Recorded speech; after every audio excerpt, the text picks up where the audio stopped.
अनिका को सामने देखकर रोहित की सांसें अटक गई थी। उसे अपनी ही आंखों पर विश्वास नहीं हो रहा था। रोहित के मन में जो सवाल था वो उसकी आंखों पर साफ नजर आ रहा था।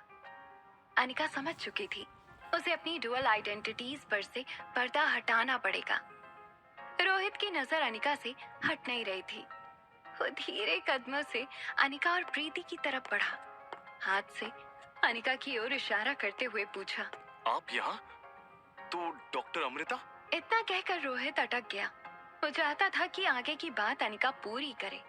अनिका के पास कोई और रास्ता नहीं था। वो रोहित को सब कुछ सच बताने वाली थी। प्रीति ने अनिका का हाथ पकड़कर अनिका को ऐसा करने से रोक लिया। प्रीति ने अपने दोनों हाथ जोड़कर रोहित से कहा, इसमें दीदी की कोई गलती नहीं है, सारी गलती मेरी है। अगर आपके हॉस्पिटल का कोई भी रूल टूटा है तो उसकी सजा मुझे मिलनी चाहिए, दीदी को नहीं। प्रीति की ये बात रोहित की कुछ समझ नहीं आई। रोहित ने कंफ्यूज होकर प्रीति से पूछा, आई एम सॉरी, मैं कुछ समझा नहीं। प्रीति रोहित के सवाल का जवाब सोच रही थी। वो कभी रोहित को देखती तो कभी अनिका को। फिर धीरे धीरे धीमी आवाज में प्रीति ने रोहित के सवाल का जवाब देना शुरू किया। वो मैंने ही दीदी से कहा था। वो ऑपरेशन के वक्त मम्मी के साथ ऑपरेशन थिएटर में मौजूद रहे। वो मैं डर गई थी जब मैंने सुना कि कामिनी डॉक्टर अमृता को मम्मी के ऑपरेशन में असिस्ट करने वाली है, तो मैं घबरा गई थी। कामिनी दीदी की सौतेली बहन है। वो दीदी को चोट पहुंचाने के लिए कुछ भी कर सकती है। दीदी ने नर्सिंग की थोड़ी बहुत पढ़ाई की है, इसलिए मैंने ही दीदी से रिक्वेस्ट की थी। अगर वो पीपीई किट पहनकर ऑपरेशन थिएटर में चली जाए तो किसी को पता नहीं चलेगा और मम्मी का ऑपरेशन भी दीदी की निगरानी में हो जाएगा। प्लीज आप ये बात डॉक्टर अग्रवाल को मत बताइएगा। ये बात सुनकर रोहित बहुत हैरान हो गया। रोहित ने अनिका की तरफ कामिनी का बर्ताव कुछ दिनों पहले होटल में देख लिया था, इसलिए प्रीति की बताई इस कहानी पर उसे विश्वास हो गया। रोहित ने अनिका और प्रीति की ओर देखकर पूछा, ओके, तो फिर डॉक्टर अमृता कहाँ है? मेरा उनसे मिलना बहुत जरूरी है। Where is she? Anika Rohit को कुछ कहे उससे पहले प्रीति ने रोहित की बात का जवाब दे दिया। सर वो आई थी, उन्होंने पीपीई किट उतारी और निकल गई। बहुत बिजी डॉक्टर लग रही थी, शायद अब तक एयरपोर्ट भी पहुंच गई होंगी। रोहित ने अपना हाथ टेबल पर दे मारा। उसे आज बहुत अफसोस हो रहा था कि उसने डॉक्टर अमृता को मिलने का मौका गंवा दिया। रोहित का यह रिएक्शन देखकर प्रीति ने रोहित से पूछा, सर क्या आपका डॉक्टर अमृता से मिलना बहुत जरूरी था? रोहित जानता था कि इस सवाल का जवाब अगर प्रीति को मिल भी जाता तो प्रीति उसकी कोई मदद नहीं कर सकती थी। उसने अपने हाथ से इशारा करते हुए प्रीति से कहा, इट्स ओके, डोंट वरी। आप लोग जाइए और पेशेंट का ध्यान रखिए। रोहित वहीं केबिन में खड़ा ये सोच रहा था, आखिर डॉक्टर अमृता कैसे हमेशा उसकी नजर के सामने से गायब हो जाती है। श्रुति, प्रीति और अनिका केबिन से बाहर निकलने लगे। तभी रोहित ने पीछे से आवाज लगाई, एक मिनट। प्रीति और अनिका दरवाजे पर रुक गए। उन्हें डर था कहीं रोहित ने उनका झूठ पकड़ तो नहीं लिया। अनिका और प्रीति रोहित की ओर मुड़े। रोहित ने अनिका को देखकर कहा, देखो, हॉस्पिटल का रूल तो तुमने तोड़ा है। ऐसी पेशेंट के रिश्तेदार ऑपरेशन रूम में बिना परमिशन के आते रहे तो पेशेंट की जान और हॉस्पिटल की रेप्यूटेशन दोनों खतरे में पड़ जाएंगे। प्रीति और अनिका को रोहित की इस धमकी का मतलब समझ नहीं आया। रोहित ने अपने दोनों हाथ जेब में डालकर एक प्रोफेशनल की तरह अनिका के सामने एक प्रस्ताव रखा। अगर आप मेरी मदद करने के लिए तैयार हैं तो मैं आपकी इस हरकत के बारे में डॉक्टर अग्रवाल से शिकायत नहीं करूंगा। अनिका और प्रीति रोहित का ये प्रस्ताव सुनकर एक दूसरे को देखने लगी। रोहित 2 कदम आगे आया। रोहित अनिका को अपना प्रपोजल समझाने लगा। मेरा बेटा एक बहुत ही नाजुक स्टेट ऑफ माइंड से गुजर रहा है। उसे वहां से बाहर निकालकर रियलिटी में लाने के लिए मुझे आपकी जरूरत है। अनिका के चेहरे का कंफ्यूजन और भी बढ़ गया। वो ये नहीं समझ पा रही थी कि रोहित बार बार उसे अपने बेटे से दूर रहने की वार्निंग देता था और आज उसी बेटे की परेशानी दूर करने के लिए रोहित उसकी मदद मांग रहा था। रोहित ने अनिका और प्रीति के चेहरे का कंफ्यूजन पढ़ लिया था। उनका कंफ्यूजन दूर करने के लिए रोहित ने अनिका से कहा, देखिए, आपको कुछ नहीं करना। आप बस कुछ दिनों तक कुछ देर मेरे बेटे से मिले, उससे बात करें, मगर हाँ, मेरे सामने। बस फिर 1-2 दिन में उसे पता चल जाएगा कि उसने अपने मन में आपके लिए जो इमेज बनाई थी वो गलत थी। रोहित को लग रहा था कि ऐसा करने से आर्यन को पता लग जाएगा कि अनिका उसकी मॉम नहीं थी। रोहित को ये भी पता था कि अगर अनिका रोहित के करीब आना चाहती है तो वो ये मौका कभी नहीं छोड़ेगी। रोहित शांत खड़ा अनिका के जवाब का इंतजार कर रहा था। अनिका ने रोहित की आंखों में आंखें डालकर जवाब दिया। देखिए मिस्टर रोहित, मैं ना तो कोई आया हूँ और ना ही कोई चाइल्ड साइकोलॉजिस्ट। मुझे आपके बच्चे से पूरी सिंपैथी है, मगर इस केस में मैं आपकी कोई मदद नहीं कर सकती। और आप चाहे तो डॉक्टर अग्रवाल से मेरी कंप्लेंट कर सकते हैं। अगर मैनेजमेंट मेरे खिलाफ लीगल एक्शन भी लेना चाहे तो please go ahead, my lawyer will handle it. इतना कहकर अनिका ने प्रीति श्रुति का हाथ पकड़ा और केबिन से बाहर निकल गई। अनिका का जवाब सुनकर रोहित को मानो इलेक्ट्रिक करंट लग गया। अनिका को समझाने में रोहित पूरी तरह फेल हो चुका था। रोहित के लिए ये तय करना मुश्किल था कि अनिका आखिर थी कौन, एक एरोगेंट पैसे वाली लड़की या कोई जालसाज जो रोहित को फंसाने की कोशिश कर रही थी, या फिर वो कोई और ही थी जो सामने होकर भी सामने नहीं थी। Hotel paradise international. दोनों बच्चे हमेशा की तरह होटल के टेरेस पर वाटर टैंक के नीचे मिले। जब रिया ने देखा कि आसपास टेरेस पर कोई नहीं है तो उसने एक लंबी सांस छोड़ते हुए आर्यन से कहा, उफ, डैड तो बहुत बोरिंग है। हमेशा पीछे पड़े रहते हैं। ये करना है, वो करना है, ये खेलना है, इससे नहीं खेलना है। यहाँ तक कि मम्मी से बात करने को भी मना करते हैं। आर्यन मन ही मन सोच रहा था, जिस सिचुएशन को रिया कुछ घंटे नहीं संभाल पाई, आर्यन बचपन से उसी सिचुएशन में रहता है। आर्यन ने रिया के कंधे पर हाथ थपथपाते हुए कहा, आई नो, डैड नहीं चाहते हैं कि मैं मॉम से बात करूं। शायद मॉम उन्हें अच्छी नहीं लगती। नॉनसेंस, मॉम किसी को पसंद ना आए, दैट्स नॉट पॉसिबल। और अगर मॉम और डैड एक दूसरे को पसंद नहीं करेंगे तो हमारे लिए उन्हें मिलाना बहुत मुश्किल हो जाएगा। दोनों बच्चे वाटर टैंक के नीचे उल्टे लेटकर आसमान की ओर देखने लगे। थोड़ी देर दोनों खामोश रहे। आर्यन ने जमीन की ओर देखते हुए बिल्कुल धीमी आवाज में रिया से कहा, अगर तुम चाहो तो वापस मॉम के पास आ सकती हो।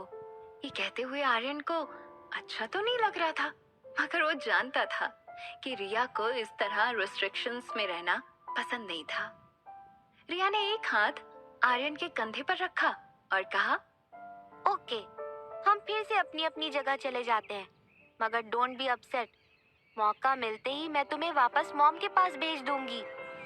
प्लीज प्रे टू गॉड कि हमें बहुत जल्दी ये अदला बदली करने की जरूरत ना पड़े। मॉम, डैड और हम दोनों हमेशा के लिए साथ ही रहें। रिया की ये बात सुनते ही आर्यन के चेहरे पर एक बहुत बड़ी स्माइल आ गई।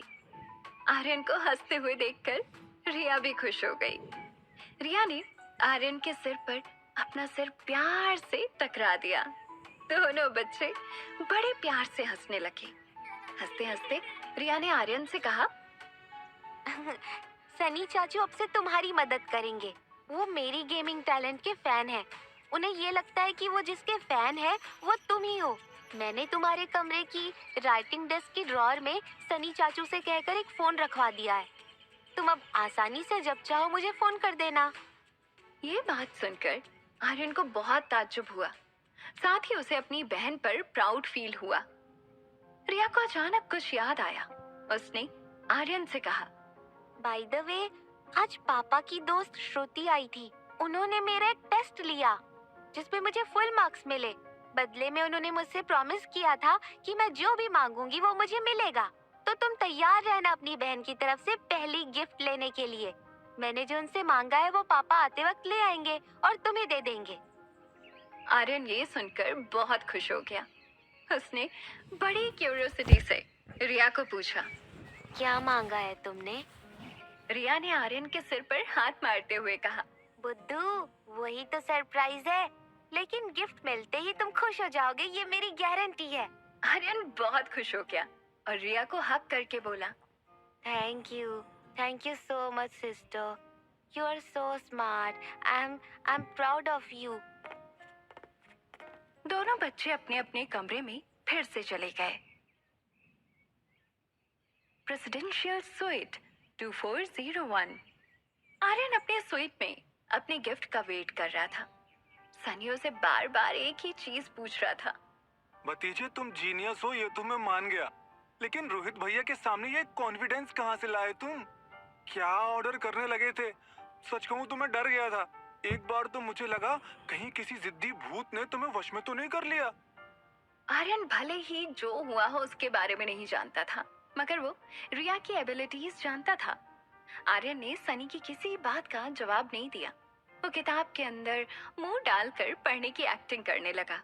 आर्यन का पूरा ध्यान आने वाली सरप्राइज पर था।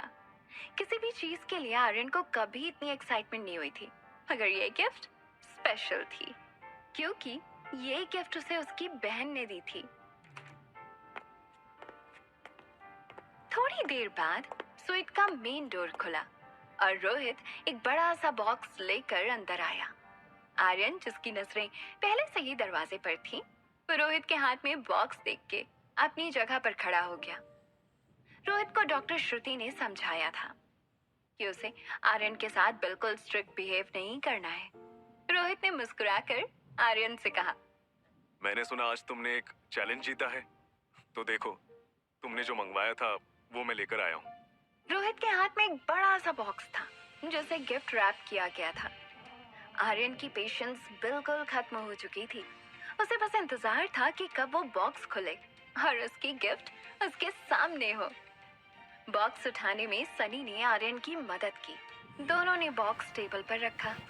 आर्यन बॉक्स के ऊपर की गिफ्ट रैपिंग निकालने लगा। आर्यन को खुश देखकर रोहित की फिक्र थोड़ी कम हो गई थी। आर्यन ने जब बॉक्स खोला तो अपनी गिफ्ट देखकर वो चौंक गया। उसका हंसता हुआ चेहरा अचानक गुस्से में बदल गया। बॉक्स के अंदर एक बड़ी सी बार्बी डॉल थी। आर्यन कभी बार्बी डॉल को देखता तो कभी रोहित को। आर्यन को आज ये एहसास हो चुका था कि उसकी बहन हर चीज में बहुत स्मार्ट थी, मगर खिलौनों की पसंद में वो बिल्कुल जीरो थी। खिलौनों के मामले में गर्ल्स और बॉयज की चॉइस अलग होती है। ये ना आर्यन जानता था और ना ही रिया। आर्यन ने बॉक्स और डॉल वहीं पर छोड़ दिए। आर्यन फिर से अपनी चेयर पर जाकर बैठ गया और किताब में मुंह डालकर पढ़ने की एक्टिंग करने लगा। आर्यन का ये रिएक्शन देखकर रोहित को आर्यन का बिहेवियर फिर से अजीब लगने लगा। उसने अपने गुस्से पर कंट्रोल किया और आर्यन से कहा, आज श्रुति तुम्हारी बहुत तारीफ कर रही थी।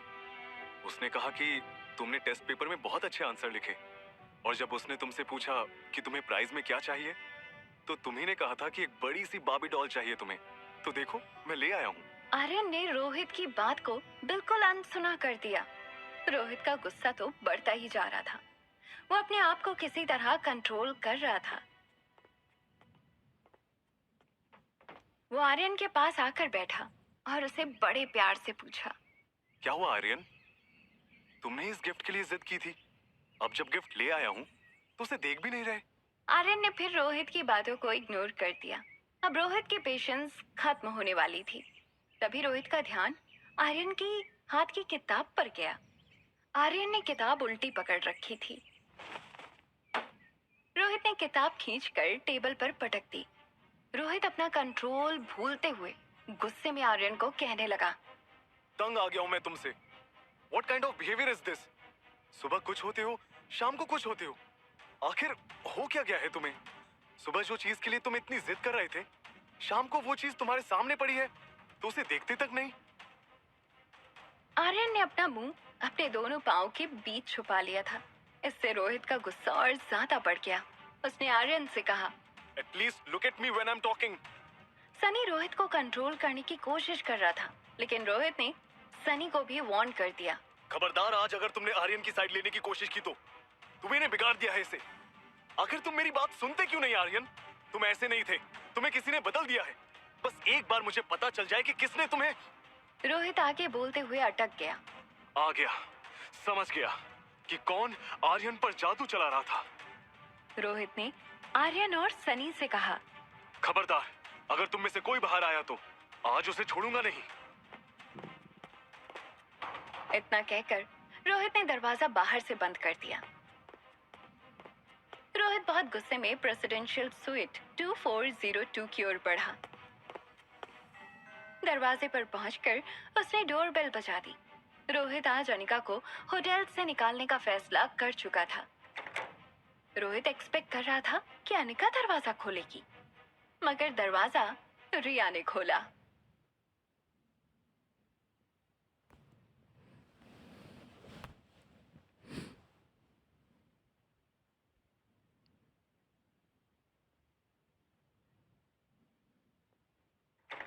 अनिका की प्रेसिडेंशियल स्वीट का दरवाजा खुलता है। रोहित बेहद गुस्से में है। दरवाजा खुलते ही रिया ने रोहित को देख लिया। जब रोहित के सामने दरवाजा खुला तो रोहित को अपने आई लेवल के सामने कोई नहीं दिखा। रिया की हाइट कम थी, इसलिए जब तक रोहित अपनी नजर नीचे करता, रिया दरवाजे के पीछे छुप चुकी थी। स्वीट के अंदर अंधेरा था। रोहित ने 2-3 बार आवाज लगाई। Hello hello miss Anika, are you there? Miss Anika, मुझे आपसे इंपॉर्टेंट बात करनी है। जब सामने से कोई आवाज नहीं आई तो रोहित को लगा शायद सोने से पहले अनिका ने दरवाजा खुला ही छोड़ दिया होगा। रोहित काफी गुस्से में जरूर था, मगर बिना इजाजत के कमरे में चले जाना उसके एटिकेट में नहीं था। रोहित ने 2-3 बार और आवाज लगाई, मगर जब अंदर से कोई जवाब नहीं आया तो हिम्मत करके रोहित कमरे के अंदर दाखिल हुआ। वहां लिविंग रूम में चारों ओर अंधेरा था। रोहित ने सोचा शायद अनिका बालकनी में होगी।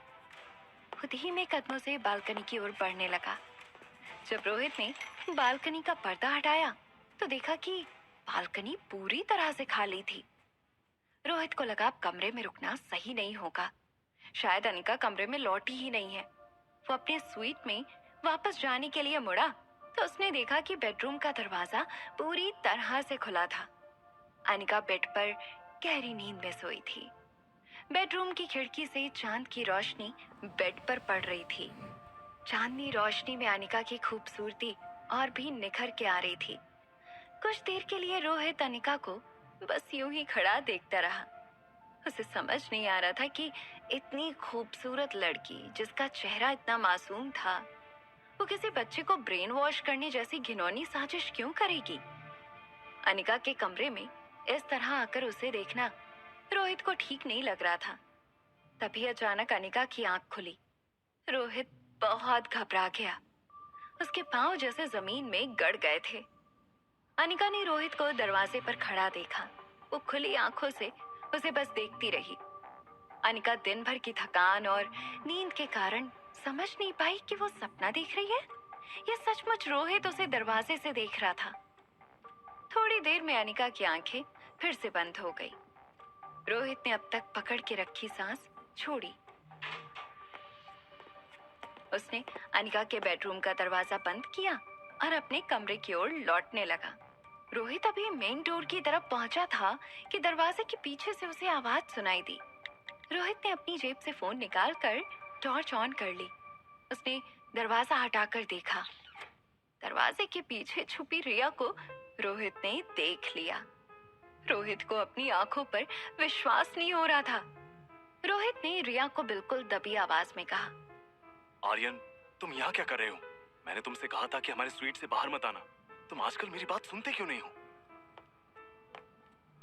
रिया का हाथ पकड़कर रोहित उसे स्वीट से बाहर ले गया। रिया को पता था कि अगर रोहित उसे अपने स्वीट में ले गया तो रिया और आर्यन आमने सामने हो जाएंगे और उनकी सारी पोल खुल जाएगी। रिया ने अपने आप को छुड़ाने की कोशिश की, मगर रोहित के ताकतवर हाथों के सामने रिया की ताकत बहुत कम पड़ रही थी। रोहित गुस्से में रिया को चीखते हुए अपने स्वीट तक ले गया।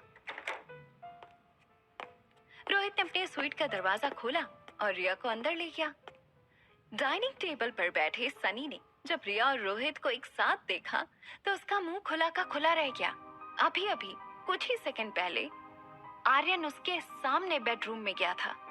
उसे इस बात पर यकीन नहीं हो रहा था कि अगर अभी थोड़ी देर पहले आर्यन बेडरूम में गया था तो आर्यन अब रोहित के साथ कैसे आ सकता है। रोहित रिया का हाथ पकड़कर अंदर बेडरूम में ले गया। सनी बस एक ही जगह पर बैठा हुआ फटी आंखों से दोनों को देख रहा था। रोहित ने आर्यन के बेडरूम का दरवाजा खोला और रिया के साथ बेडरूम में चला गया। रिया ने कुछ देर के लिए अपनी सांसें रोक ली थी। उसे पता था बस अब कुछ ही सेकंड्स में आर्यन और रिया की पोल खुल जाएगी। बेडरूम में आते ही रिया ने अपनी आंखें बंद कर ली। धीरे से उसने अपनी आंखें खोल ली। रिया ने बेडरूम में चारों तरफ देखा। उसे आर्यन कहीं नजर नहीं आया। रोहित ने रिया को बीन बैग पर बिठाया और खुद घुटनों पर बैठ गया। इस बार रोहित की आंखों में गुस्सा नहीं था। रोहित बेहद हारी हुई आवाज में रिया से कहने लगा, देखो आर्यन, मैं जानता हूँ इस उम्र में हर बच्चे को माँ और बाप दोनों की जरूरत होती है। दुनिया में हर एक को सब कुछ मिले ये जरूरी नहीं होता है। तुम्हारे पास मम्मा नहीं है, मगर मैं पूरी कोशिश करता हूँ कि तुम्हें अपनी मम्मा की कमी कभी महसूस ना हो। मगर आज मुझे इस बात का एहसास हो गया है कि मैं हार चुका हूँ। रोहित के मुंह से ये बात सुनकर रिया को बहुत बुरा लगा। रिया रोहित को इस तरह हारा हुआ नहीं देख सकती थी। वो अपनी बीन बैग पर से उठी और रोहित को हक कर लिया। थोड़ी देर रोहित और रिया बिना कुछ बोले एक दूसरे को प्यार करते रहे। फिर रोहित ने रिया को फिर से बीन बैग पर बिठा कर कहा, अगर तुम्हें वो आंटी के साथ बातें करना इतना पसंद है तो मैं उनसे कहूंगा। ये सुनते ही रिया के मुंह से तुरंत आवाज निकली, नहीं, इसकी कोई जरूरत नहीं। रिया को पता था अगर अनिका ने रोहित की बात मान ली और अनिका यहाँ आर्यन को मिलने आ गई तो ये उसके और आर्यन के लिए मुसीबत हो सकती है। रिया ने अपनी आवाज दबाते हुए रोहित से कहा, नो, आई मीन उसकी कोई जरूरत नहीं है डैड। अगर आप चाहते हैं मैं उनसे बातें ना करूं तो मैं वही करूंगा जो आप चाहते हैं। रिया की ये बात सुनकर रोहित को अपने बेटे पर प्राउड फील हुआ। उसने रिया के सिर पर हाथ घुमाया और बेडरूम से बाहर चला गया। जैसे ही रोहित बेडरूम से बाहर गया, रिया रिलैक्स हो गई। अब उसने बेडरूम में चारों ओर देखा और धीरे से आवाज लगाना शुरू किया, आर्यन, आर्यन, कहाँ हो तुम? कम आउट, रास्ता क्लियर है। रिया बेडरूम में आर्यन को यहाँ वहाँ ढूंढ रही थी। तभी बाथरूम का दरवाजा खुला। आर्यन और रिया ने एक दूसरे को देखा। दोनों दौड़कर कमरे के कोने में जाकर छुप गए। वो दोनों ठीक राइटिंग टेबल के पीछे जाकर छुप गए ताकि अगर कोई बेडरूम में आए तो उनमें से एक सीधा बेड के नीचे छुप जाएगा। आर्यन के चेहरे से साफ पता चल रहा था कि वो काफी डर गया था।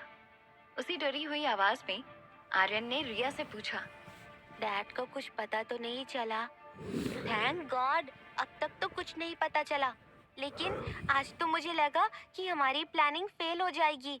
अगर मॉम डैड को पता चल गया कि हम दोनों भाई बहन हैं, तो दोनों में से एक को हम दोनों की कस्टडी मिल जाएगी। बहुत जरूरी है कि इससे पहले ही उन्हें पता चले कि हम दोनों जुड़वा हैं, वो दोनों आपस में प्यार करने लगे ताकि हमें मॉम और डैड दोनों का प्यार एक साथ मिले। आर्यन को रिया की बात सही लगी। उसे रिया पर पूरा विश्वास भी था। आर्यन ने रिया से पूछा, वेयर इज मॉम? मॉम आज बहुत ही डिफिकल्ट ऑपरेशन करके आई थी, इसीलिए वो सो गई हैं। मॉम जब भी कोई मुश्किल सर्जरी करके आती हैं तो कम से कम 10 से 12 घंटे सो जाती हैं, लेकिन उनके जागने से पहले मुझे वहाँ फिर से लौटना होगा। आर्यन ने मौका देखकर रिया से एक रिक्वेस्ट कर दी, अगर मॉम सो ही गई है तो क्या मैं आज रात मॉम के बगल में सो सकता हूँ? प्लीज। आर्यन की प्यारी शक्ल देखकर रिया इस बात को टाल न सकी। उसे पता था कि आर्यन ने इतने साल क्या मिस किया था। रिया ने अपनी जेब से अपने कमरे का की कार्ड निकाला और आर्यन को दिया। फिर कहा, हमें वेट करना होगा। डैड और सनी चाचू सो जाए, उसके बाद तुम चले जाना। आर्यन ने रिया को बड़े प्यार से थैंक्स कहा। तभी रिया को कुछ याद आया। उसने आर्यन से पूछा, अरे हाँ, मेरी गिफ्ट कैसी लगी है तो तुमने बताया ही नहीं। आर्यन ने कबर्ड में रखी बार्बी डॉल निकालकर रिया के हाथ में दे दी। रिया डॉल को देखकर जैसे पागल हो गई कि उसके मुंह से जोर से आवाज निकली, wow, she is so cute. Riya की आवाज इतनी तेज थी कि बाहर बैठे रोहित और सनी को लगा शायद आर्यन को अंदर कोई प्रॉब्लम हुई थी। जैसे ही रोहित ने बेडरूम का दरवाजा खोला, आर्यन बेड के नीचे छिप गया और रोहित ने देखा कि रिया बारबी डॉल को हग करके खड़ी थी। रिया ने रोहित की ओर देखा और बारबी डॉल को किस करते हुए कहा, thank you dad, I love you so much. Aryan का ये बर्ताव देखकर रोहित को लगभग चक्कर आने लगे थे, मगर बिना कुछ बोले अपने आप पर कंट्रोल करके रोहित ने आर्यन को स्माइल दी और दरवाजा बंद कर लिया। प्रेसिडेंशियल स्वीट 2402 की बेडरूम में गहरी नींद में सोई अनिका की आंखें अचानक खुल गईं। उसे महसूस हुआ कि उसके बगल में रिया नहीं थी। उसे इस बात को लेकर गुस्सा आ गया कि इतनी देर तक रिया मोबाइल में गेम खेल रही थी। वो अपने बेड से उठकर बाहर लिविंग रूम में गई। उसने लाइट चलाई। रिया कहीं नजर नहीं आ रही थी, ना ही कमरे में, ना ही बालकनी में। घबरा कर अनिका रिया को आवाज लगाने लगी। रिया, रिया कहाँ हो तुम? Where are you?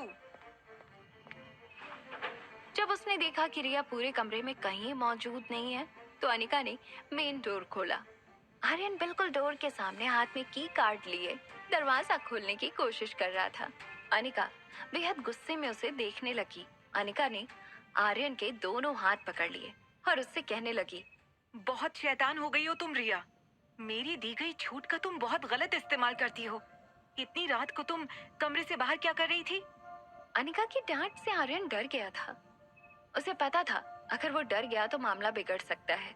उसने अपने अंदर रिया जैसा कॉन्फिडेंस लाने की कोशिश की और बिना डरे अनिका से कह दिया, एक्चुअली मॉम, कमरे में नेटवर्क नहीं आ रहा था, तो मैंने सोचा बाहर स्टेयरकेस पर जाकर गेम खेलूं।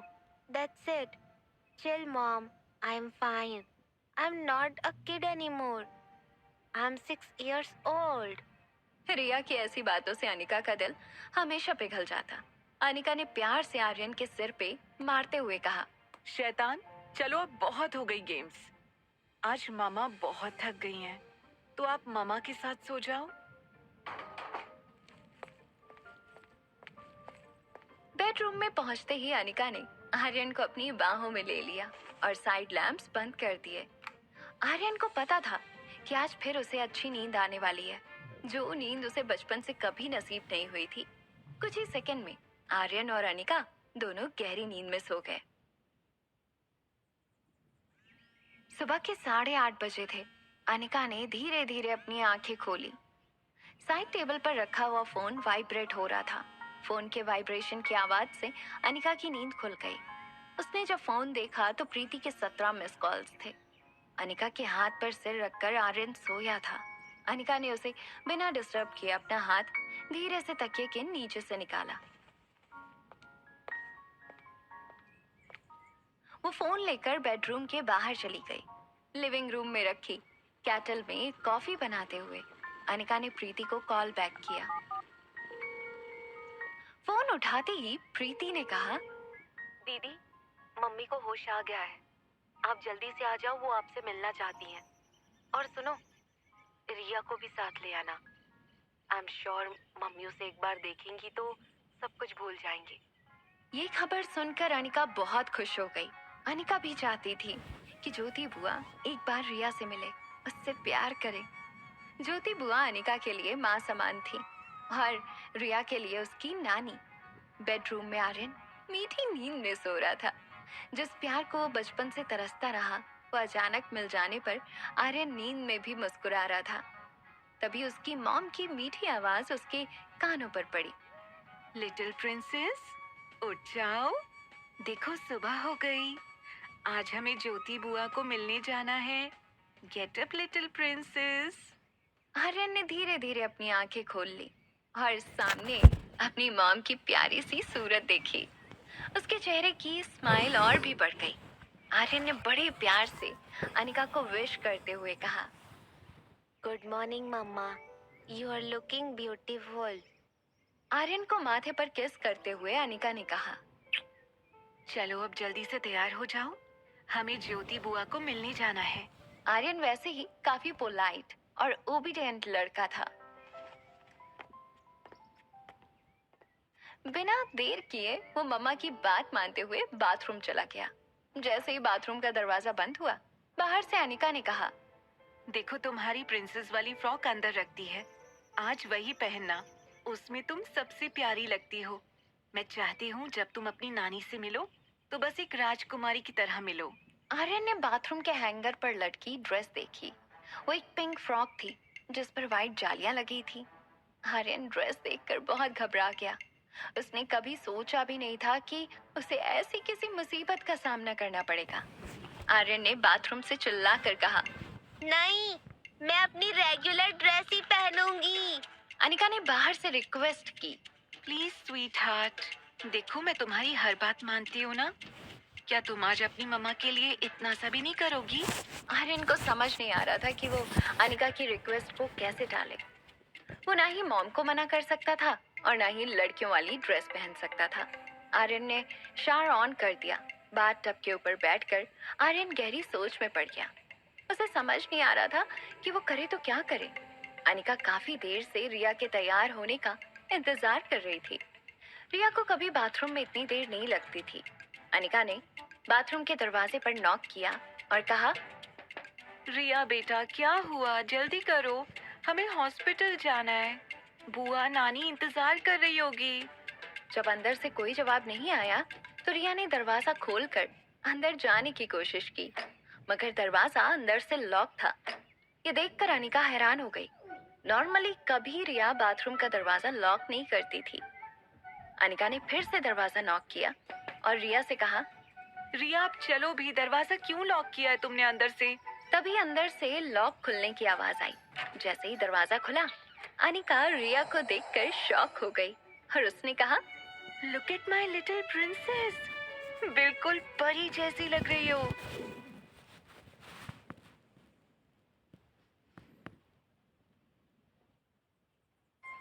आर्यन को फ्रॉक पहने देखकर अनिका बेहद खुश हो गई। उसने आर्यन का हाथ पकड़कर उसे आईने के सामने खड़ा किया। आर्यन ने जैसे ही अपने आप को आईने में देखा, उसका मुंह शर्म से लाल हो गया। इतनी शर्म उसने जिंदगी में कभी महसूस नहीं की थी। उसने अपने दांत कचकचाए। एम्बैरेसमेंट में आर्यन ने अपने गाल फुला लिए और उसके गुब्बारे की तरह फूले हुए गाल और आंखों में गुस्सा लिए आर्यन ने हिम्मत जुटाई। वो आईने में अपने आप को देखने लगा। आर्यन को एक पल के लिए भी ऐसा नहीं लगा कि वो आईने में अपने आप को देख रहा था। रिया का फ्रॉक ऊपर से स्लीवलेस था और नीचे से खुली हुई अम्ब्रेला की तरह लग रहा था। आर्यन को लगा जैसे मिरर के सामने तो वो खुद खड़ा है, मगर मिरर के अंदर रिया खड़ी थी। अनिका ने एक हाथ से आर्यन के दोनों गाल पकड़कर उसे किस किया और कहा, कितनी प्यारी लग रही है मेरी लिटिल प्रिंसेस। ज्योति बुआ तुम्हें देखेगी तो बहुत खुश हो जाएगी। आर्यन ने अपने दांत दबाकर गुस्सा कंट्रोल करते हुए अनिका से कहा, thank you so much mom, but I am not a princess. Anika को आर्यन की ये बात अजीब नहीं लगी। उसे पता था कि रिया को लड़कियों जैसे कपड़े पहनना बिल्कुल पसंद नहीं, मगर आज वो बहुत खुश थी कि उसके कहने पर रिया ने ये फ्रॉक पहनी थी। लाइफ केयर हॉस्पिटल में डॉक्टर अग्रवाल की केबिन में कामिनी डॉक्टर अग्रवाल का इंतजार कर रही थी। कामिनी को इस बात का डर नहीं था कि डॉक्टर अग्रवाल उसे क्या सजा देंगे, बल्कि अभी भी अपनी इंसल्ट का बदला अनिका से कैसे लिया जाए उसके बारे में सोच रही थी। डॉक्टर अग्रवाल अपनी केबिन में आए और कामिनी को देखकर तुरंत बोले, You have ruined the prestige of this hospital. Doctor Amrita इतनी नाराज हो गई कि जाने से पहले मुझसे मिली भी नहीं। The whole hospital is ashamed of you. Management की तरफ से हमने डॉक्टर अमृता को एक अपॉलजी लेटर भी भेजा है और ये सब तुम्हारी हरकत की वजह से। डॉक्टर अग्रवाल ने कामिनी को देखा कि वो तो अपनी ही सोच में डूबी हुई थी। डॉक्टर अग्रवाल की बातों की तरफ उसका ध्यान भी नहीं था। डॉक्टर अग्रवाल ने अपने दोनों हाथ अपनी डेस्क पर पटके वो खड़े होकर गुस्से से बोले, I am talking to you, Kamini. Listen to me. कामिनी अचानक अपने ख्यालों से बाहर आई और डॉक्टर को गुस्से में देखकर बोली, calm down sir please, I am really very sorry, दोबारा ऐसा नहीं होगा। डॉक्टर अग्रवाल को कामिनी की बातों पर बिल्कुल भी भरोसा नहीं था, मगर वो जानते थे एमबीबीएस की डिग्री की क्या वैल्यू होती है। इसलिए डॉक्टर अग्रवाल ने कामिनी को एक फाइनल वार्निंग दी और कहा, मैं चाहूँ तो तुम्हें अभी के अभी इस मेडिकल कॉलेज से रस्टिकेट कर सकता हूँ and I can make sure कि तुम्हें किसी भी मेडिकल कॉलेज में एडमिशन भी ना मिले। मगर मैं जानता हूँ कि MBBS डिग्री की क्या वैल्यू होती है। You are one of a topper, इसलिए मैं तुम्हें फाइनल वार्निंग देके छोड़ रहा हूँ। डॉक्टर अग्रवाल ने हाथ से इशारा करते हुए कामिनी को बाहर जाने को कहा। कामिनी बिना देर किए केबिन से निकलने लगी। डॉक्टर अग्रवाल ने कामिनी को रोका। वो अपने टेबल से चलकर कामिनी के पास आए और उसे कहा, देखो, चाहे कितनी भी बड़ी डिग्री ले लो, तुम तब तक किसी भी प्रोफेशन में सक्सेसफुल नहीं हो सकती जब तक तुम्हारे अंदर ह्यूमैनिटी और ह्यूमिलिटी ना हो। कामिनी ने अपने चेहरे पर दिखावे की उदासी वाले एक्सप्रेशंस दिए, जैसे उसे बहुत पछतावा हो रहा था। फिर उसने डॉक्टर अग्रवाल से कहा, I am sorry sir, I got my lesson. क्या मैं अब जा सकती हूँ? हाँ, बुआ की दवाई का टाइम हो गया है। डॉक्टर अग्रवाल ने उसे इशारे से जाने को कहा, मगर वो जानते थे कि कामिनी ने जो कहा है वो उस पर कभी कायम नहीं रह सकती। रूम नंबर 32 कमरे में प्रीति ज्योति बुआ के पलंग पर उनके पैरों के पास बैठकर सेब काट रही थी। तभी एक नर्स कमरे में आकर ज्योति बुआ की दवाइयां अरेंज करने लगी। ज्योति बुआ ने धीरे से आंखें खोली और नर्स से पानी मांगा। प्रीति ने तुरंत उठकर टेबल पर रखा पानी का ग्लास लिया। नर्स ने ज्योति बुआ को सहारा देते हुए बेड पर बिठा दिया। जब प्रीति ज्योति बुआ को पानी पिलाने लगी तो नर्स ने कहा, आप बहुत लकी हैं, बल्कि ये समझ लीजिए कि ये आपका दूसरा जन्म है। अगर डॉक्टर अमृता ने आपका ऑपरेशन नहीं किया होता तो आपका बचना मुश्किल था। नर्स से डॉक्टर अमृता की तारीफ सुनकर प्रीति को अपनी दीदी के लिए बहुत प्राउड फील हो रहा था, मगर उसकी मजबूरी थी कि वो किसी को ये सीक्रेट नहीं बता सकती थी। आगे नर्स ने ये भी कहा, डॉक्टर अमृता तो डॉक्टर अग्रवाल के कहने पर भी कभी हमारी हॉस्पिटल में नहीं आई थी, मगर आपकी भतीजी की एक मेल पर वो बिना फीस के अपना ऑपरेशन करने को तैयार हो गई। ये बात सुनते ही ज्योति बुआ की आंखों में आंसू आ गए। नर्स के और प्रीति के सहारे वापस बेड पर लेटते हुए उन्होंने कहा, मेरी अनिका है ही इतने साफ मन की, इतनी बड़ी डॉक्टर भी उसे मना नहीं कर पाई। ज्योति बुआ ने ये कहा ही था कि उसके सामने अनिका खड़ी थी। अनिका के इस नए अवतार को देखकर ज्योति बुआ हैरान रह गई। उनके मुंह से अचानक निकल गया, रोहिणी भाभी। रोहिणी गुलेरिया अनिका की माँ थी। अनिका को अचानक बदले हुए अवतार में देखकर ज्योति बुआ को एक सेकंड ऐसा लगा जैसे उसके सामने रोहिणी भाभी खड़ी थी। प्रीति ने ज्योति बुआ के कंधे पर हाथ रखकर हंसते हुए कहा, मम्मी, ये रोहिणी मामी नहीं है, अनिका दीदी है। प्रीति की बात सुनते ही ज्योति बुआ ने अपने दोनों हाथ अनिका की ओर फैला दिए। अनिका की आंखों में उसे बिना पता चले ही आंसू बहने लगे। उसने ज्योति बुआ की गोद में सिर रख दिया। दोनों एक दूसरे को गले लगाकर काफी देर तक बिना कुछ बोले रोते रहे। कुछ देर बाद ज्योति बुआ की नजर दरवाजे के पास खड़े आर्यन पर गई। ज्योति बुआ ने एक हाथ से इशारा करके उसे अपने पास बुलाया।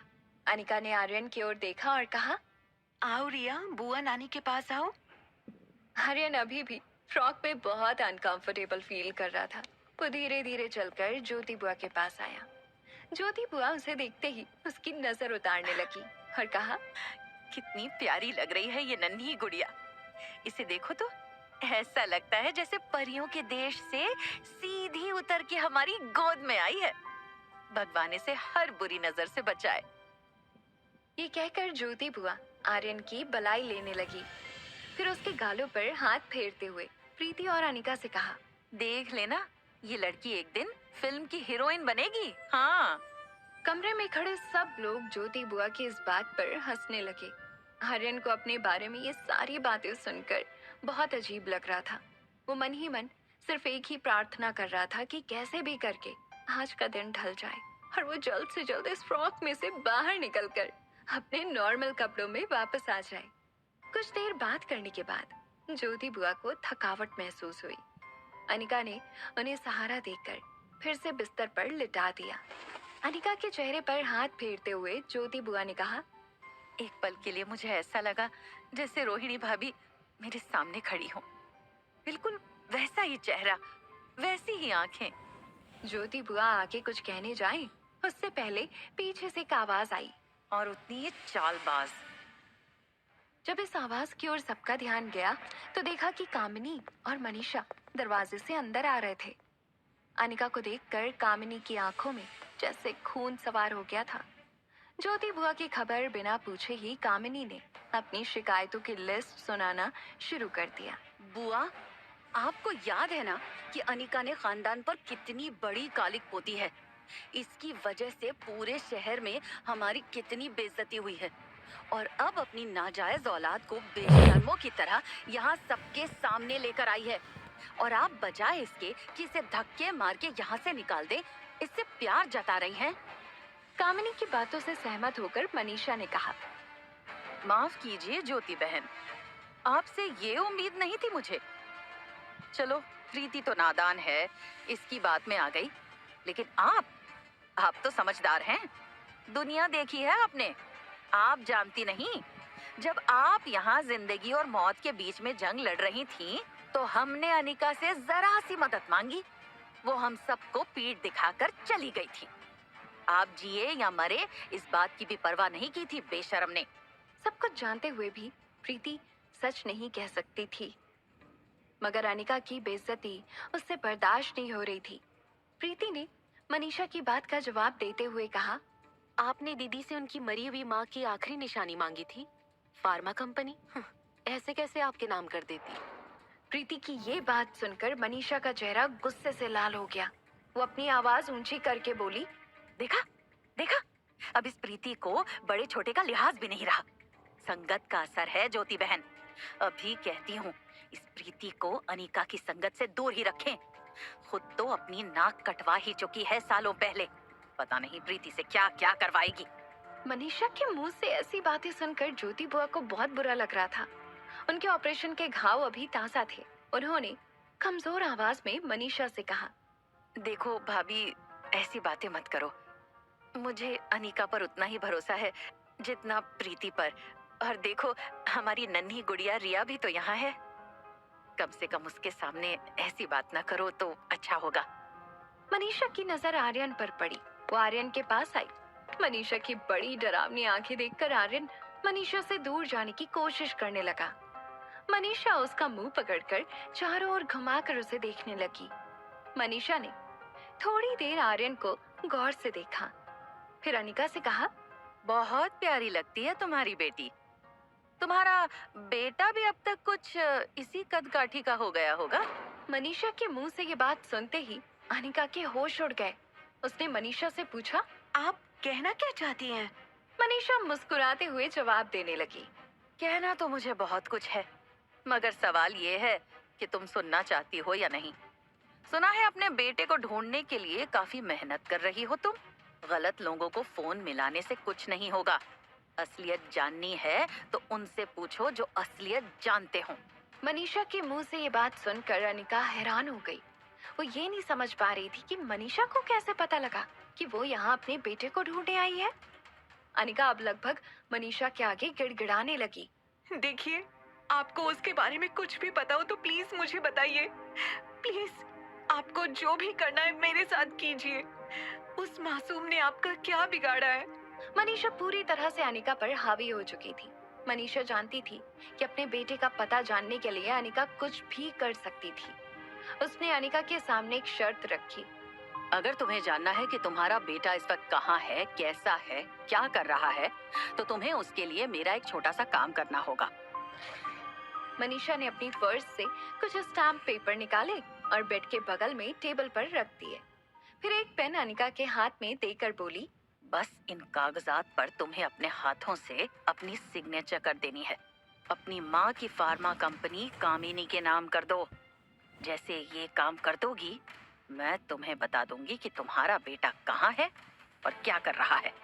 अनिका को यकीन नहीं हो रहा था कि गुलेरिया परिवार उसकी माँ की फार्मा कंपनी हथियाने के लिए इतना नीचे गिर गए थे।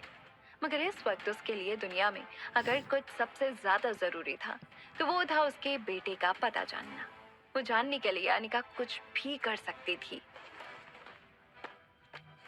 अनिका ने मनीषा के हाथ से पेन ली और टेबल के पास जाकर डॉक्यूमेंट्स पर सिग्नेचर करने लगी। आर्यन सब कुछ सुन चुका था। वो जानता था कि ये कंपनी अनिका के लिए कितनी इम्पोर्टेंट है, लेकिन आज उसे इस बात का भी पता चल गया कि उसकी मॉम उसे ढूंढने के लिए कोई भी सैक्रिफाइस करने को तैयार थी। आर्यन का प्यार अनिका के लिए और भी ज्यादा बढ़ गया। वो नहीं चाहता था कि अनिका अपनी मॉम की आखिरी निशानी किसी और को दे दे, मगर वो जानता था कि अगर वो सबके सामने सब सच बता देगा तो अनिका उसे और रिया को लेकर चली जाएगी और उसके पापा अकेले रह जाएंगे। रिया और आर्यन का प्लान ये था कि वो एक साथ पूरी फैमिली की तरह रहे, ना कि हमेशा की तरह अलग अलग। लगभग एक ही सेकंड के अंदर आर्यन के मन में ये सारे ख्याल फ्लैश हो गए। जब उसने अनिका की ओर देखा तो अनिका डॉक्यूमेंट पर साइन करने लगी थी। उसे टेबल पर नर्स की रखी हुई कुछ दवाइयां दिखी। आर्यन ने एक बोतल को हाथ मारकर डॉक्यूमेंट पर गिरा दिया। बोतल में से सारा सिरप डॉक्यूमेंट्स पर गिरा। अनिका की साइन भी उसी के साथ डॉक्यूमेंट्स पर से मिट गई। मनीषा दौड़कर टेबल के पास आई। उसने डॉक्यूमेंट्स उठाकर देखा तो सारे डॉक्यूमेंट्स खराब हो चुके थे। उसने ऊंची आवाज में आर्यन को डांटना शुरू कर दिया। ये क्या क्या तुमने शैतान बच्ची, बिल्कुल अपनी माँ पर गई है, बदतमीज। जानती हो ये डॉक्यूमेंट्स कितने इम्पोर्टेंट थे? अनिका ने मनीषा को रोकते हुए कहा। जाने दीजिए, बच्ची है, उसे क्या पता, गलती से बोतल गिर गई होगी।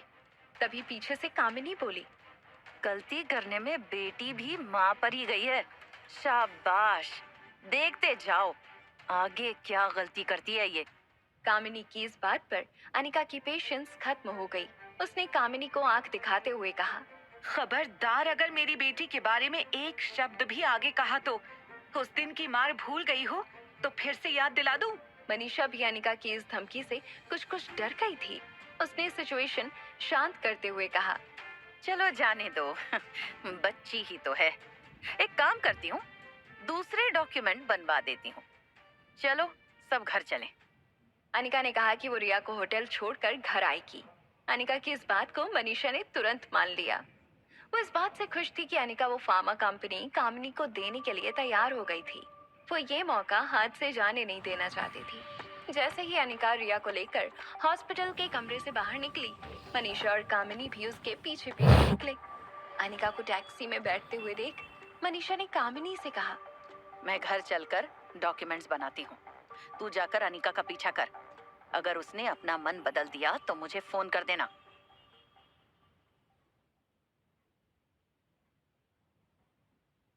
डियर लिसनर, अगला एपिसोड इस कहानी का आज का आखिरी फ्री एपिसोड होगा। मनीषा ने कामिनी से कहा कि वो अनिका का पीछा करे। अगर अनिका ने अपना इरादा बदल दिया तो उसे तुरंत फोन करे। यहाँ अनिका आर्यन को लेकर टैक्सी में बैठने लगी। तभी आर्यन ने जिद की कि वो ड्राइवर के बगल वाली सीट पर ही बैठेगा। अनिका के लिए रिया की ऐसी जिद बहुत आम बात थी। वो आर्यन को टैक्सी की आगे वाली सीट पर बिठाकर खुद बैक सीट पर बैठ गई। टैक्सी के चलते ही कामिनी भी अपनी गाड़ी में अनिका की टैक्सी का पीछा करने लगी। आर्यन जानता था कि उसे जल्दी ही कुछ करना होगा, वरना अनिका उसे होटल छोड़ने के बाद कामिनी के साथ घर जाकर एग्रीमेंट पर साइन कर देगी। आर्यन ने अपनी जेब में सनी का दिया हुआ फोन रखा था। उसने चुपके से वो फोन निकाला और रिया को मैसेज किया, हमें जल्दी ही किसी अननोन ईमेल एड्रेस से मम्मी को ईमेल भेजना होगा। क्या ये काम तुमसे हो सकता है? आर्यन ने मुड़कर पीछे देखा। अनिका खिड़की के बाहर देखते हुए कुछ सोच रही थी। तभी आर्यन के फोन पर रिया का मैसेज आया, मेरी गेमिंग की दुनिया में मैं काफी हैकर्स को जानती हूँ जो मेरे फैंस हैं। तुम्हारा काम हो जाएगा, मगर मेल में क्या लिखना है? आर्यन चुपके से रिया को एक मैसेज टाइप करने लगा। पीछे बैठी अनिका को लग रहा था कि रोज की तरह रिया अपने मोबाइल में गेम खेल रही है। उसके मन में इस वक्त सिर्फ दो सवाल चल रहे थे। कहीं कंपनी कामिनी के नाम करने के बाद भी अगर उन लोगों ने उसे अपने बेटे के बारे में नहीं बताया तो? बचपन से लेकर आज तक मनीषा और कामिनी ने अनिका के साथ कुछ भी अच्छा नहीं किया था। उन्हें देखते हुए उन पर विश्वास करना बहुत मुश्किल था। और दूसरा सवाल ये था कि आखिर उस छोटी सी फार्मा कंपनी में ऐसा क्या था जो गुलेरिया और डोगरा खानदान किसी भी कीमत पर उसे पाना चाहते थे। अनिका को एक बात का विश्वास हो गया था कि जरूर उस कंपनी में ऐसा कोई राज छुपा है जो जानना उसके लिए बहुत जरूरी है। अनिका ये सोच ही रही थी कि तभी उसकी नजर अपनी मोबाइल की फ्लैश होती हुई स्क्रीन पर पड़ी।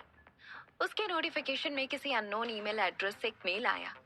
उसने जब मेल खोलकर देखा तो वो मैसेज पढ़कर हैरान हो गई। उसमें लिखा था, मैं तुम्हारे बेटे के बारे में सब कुछ जानता हूँ, तुम एग्रीमेंट साइन मत करना।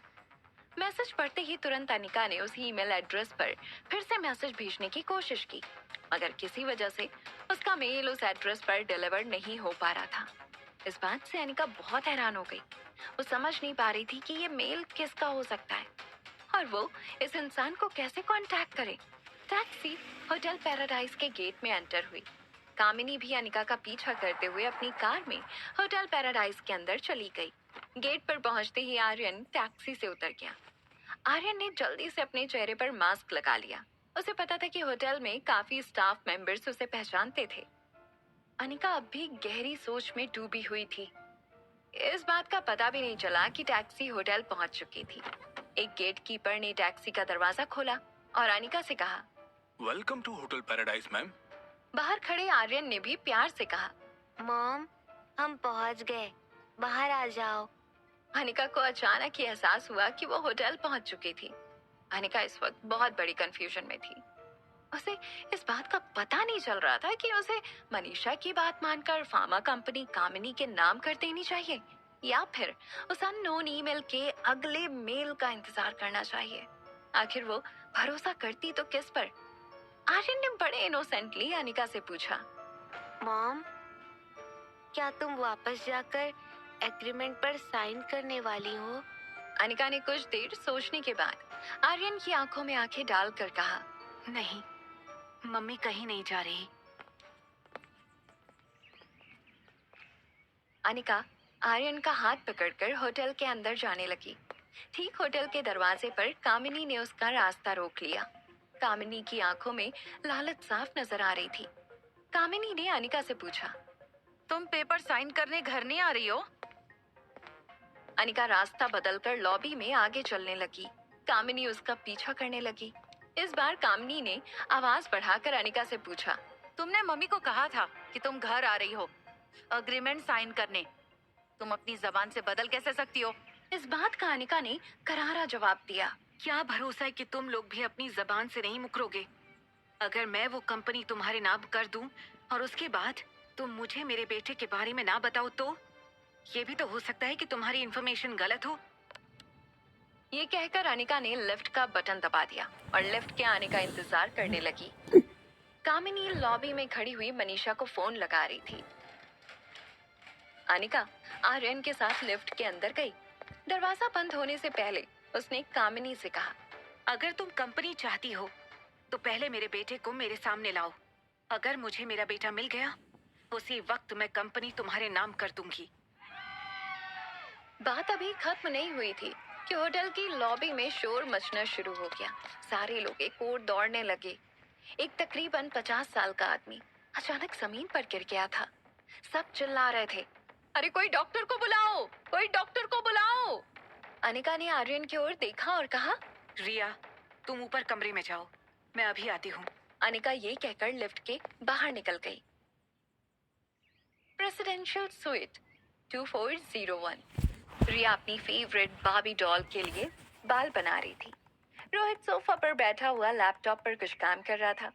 रिया बार बार अपनी बार्बी डॉल के बाल बनाकर अलग अलग हेयर स्टाइल रोहित को दिखाती। रोहित लगभग हर बार बिना देखे कह देता, वेरी नाइस। बार्बी डॉल के बॉक्स के साथ एक बड़ी सी किट भी दी गई थी। बार्बी के कई सारे ड्रेसेस, उसके नेकलेस, उसकी ज्वेलरी, उसके जूते। रिया कभी उसका ड्रेस बदलती तो कभी उसकी ज्वेलरी, कभी उसकी सैंडल बदलती तो कभी उसकी नेल पेंट। हर बार अपनी बार्बी को सजाकर वो रोहित का अप्रूवल जरूर लेती और रोहित बिना बार्बी को देखे हर लुक की तारीफ कर देता। थोड़ी देर बाद जब रोहित लैपटॉप में कुछ टाइप कर रहा था, रिया ने उससे पूछा, how is she looking dad? फिर से बिना देखे रोहित ने कह दिया, ग्रेट। फिर 3 सेकंड बाद रिया ने फिर से वही सवाल पूछा। How is this looking dad? Rohit ने फिर से वही जवाब दिया, ग्रेट। अचानक रिया ने रोहित का लैपटॉप बंद कर दिया और रोहित से कहा, डैड, एटलीस्ट आप एक बार मेरी डॉल को देख तो लेते। आप कब से बिना देखे हर लुक को ग्रेट ग्रेट कहे जा रहे हो। How mean of you dad. जब रोहित ने रिया की तरफ देखा तो रिया के दोनों हाथ उसकी कमर पर थे। उसकी आंखों में गुस्सा था और उसके गाल लाल हो चुके थे। उसे देखकर एक पल के लिए रोहित को लगा कि बार्बी डॉल से ज्यादा खूबसूरत तो उसका अपना बेटा आर्यन लग रहा था। रोहित को हमेशा से चाहिए था कि आर्यन भी स्मार्ट और कॉन्फिडेंट बच्चा बने, जो कि इस वक्त रिया थी। रोहित को खुद समझ नहीं आ रहा था, लेकिन वो था तो उसके बेटे का बर्ताव, उसकी बदली हुई पसंद। रिया के सिर पर हाथ फेरते हुए कहा, सॉरी आर्यन बेटा, डैड को भी एक जरूरी काम करना है। तुम्हारे साथ बाद में खेलूंगा, आई प्रॉमिस। और हाँ, तुम्हारी डॉल सच में बहुत खूबसूरत है, मगर तुमसे थोड़ी कम। ये बात सुनकर रिया बहुत खुश हो गई। रिया एक समझदार बच्ची थी। वो जानती थी कि जब बड़े काम कर रहे हो तो उन्हें डिस्टर्ब नहीं करना चाहिए। उसने रोहित से कहा, okay dad, I won't disturb you for some time. मैं अपनी डॉल के साथ अपने बेडरूम में खेलूंगी। उप्स, सॉरी, खेलूंगा। रिया अपनी बार्बी डॉल और उसकी किट लेकर अपने कमरे में चली गई। रोहित शॉक होकर रिया को जाते हुए देखने लगा। तभी डोर बेल बजी। रोहित ने दरवाजा खोला तो सनी हांफता हुआ दरवाजे से अंदर आया और पीछे से दरवाजा बंद कर लिया। सनी को देखकर ऐसा लग रहा था जैसे वो 24 फ्लोर्स सीढ़ियां चढ़कर आया हो। वो हांफता हुआ डाइनिंग टेबल के पास गया और जग में से सीधे मुंह लगाकर पानी पीने लगा। रोहित ने उसे डाइनिंग टेबल की चेयर पर बिठाया और पूछा, क्या हुआ? तुम इतना हाफ क्यों रहे हो? मैंने जो तुम्हें काम दिया था वो किया? सनी हांफते हुए ही रोहित के साथ बात करने लगा। भैया, मैं उनकी सारी इन्फॉर्मेशन लेकर आया हूँ। नाम है अनिका गुलेरिया। बचपन में वो काफी मोटी थी। 6 साल पहले कुणाल डोगरा के साथ उनकी शादी भी हुई थी। शादी के दूसरे ही दिन पता चला कि अनिका किसी और के बच्चे की माँ बनने वाली है। डोगरा खानदान को इस बात पर बहुत गुस्सा आया। अनिका ने एक बच्चे को जन्म भी दिया और फिर उसके पापा गौतम गुलेरिया ने उसे कहीं भेज दिया। ये सारी बातें लगभग 6 साल पहले की हैं। अब उन साल के दरमियान अनिका ने क्या किया, कहाँ रही, किसके साथ रही, उसका कोई पता नहीं चल पा रहा है। वो मोटी और बदसूरत अनिका गुलेरिया अब एक खूबसूरत और स्टाइलिश औरत कैसे बन गई? ये सारी बातें सुनकर रोहित एक गहरी सोच में पड़ गया। उसे ऐसा लगा कि जितना ज्यादा वो अनिका के बारे में जानने की कोशिश करता है, उतना ही ज्यादा मुश्किल होता जा रहा है अनिका को समझना। आखिर कौन थी वो और उसका मकसद क्या था? आर्यन पर होने वाला अनिका का प्रभाव अच्छा या बुरा, ये भी कह पाना मुश्किल था। ये सोचते हुए अचानक रोहित का ध्यान उसके कमरे में लगे सिक्योरिटी मॉनिटर पर गया। उसने देखा कि होटल के लॉबी में काफी लोग इकट्ठा हो गए हैं। एक आदमी जमीन पर लेटा हुआ था और उसके आसपास काफी लोग जमा हो चुके थे। होटल पैराडाइज में जितने भी गेस्ट आते थे, सारे हाई प्रोफाइल लोग थे। किसी भी तरह का एक्सीडेंट या लापरवाही होटल मैनेजमेंट की रेप्यूटेशन को खतरे में डाल सकती थी। Hotel paradise lobby. Hotel lobby के ठीक बीचों बीच एक 50 साल के करीब का आदमी जमीन पर लेटा था। उसके हाथ पांव में कोई मूवमेंट नहीं थी, सांसें रुक चुकी थी। उसके पास ही बैठी उसकी वाइफ जोर जोर से मदद के लिए लोगों को बुला रही थी। हस्बैंड वाइफ के पहनावे से साफ पता चल रहा था कि दोनों काफी हाई प्रोफाइल लोग थे। लोगों की भीड़ में से जगह बनाकर कामिनी बीच में आई और सबसे कहा, I am a medical student, let me handle it.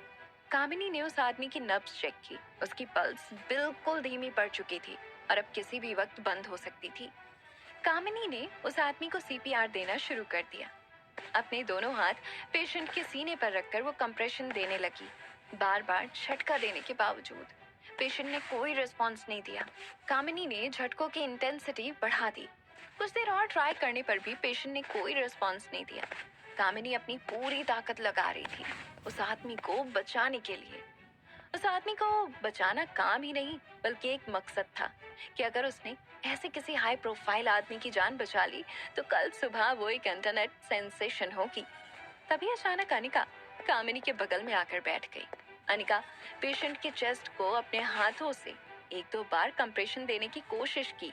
उसे पेशेंट की छाती में पानी का दबाव महसूस हुआ। तभी उसने कामिनी को सीपीआर देने से रोक दिया। इस बात पर कामिनी सबके सामने चिल्लाने लगी। ये क्या कर रही हो तुम? किसी की जान खतरे में है। एक डॉक्टर को उसका काम करने से मत रोको। अनिका ने कामिनी से कहा। सीपीआर इन पर काम नहीं करेगा। कामिनी के पास ये मौका था अनिका को सबके सामने नीचा दिखाने का। कामिनी ने लोगों से कहना शुरू कर दिया। ये लड़की एक स्कूल ड्रॉप आउट है। मेडिकल साइंस के बारे में इसे कुछ नहीं पता।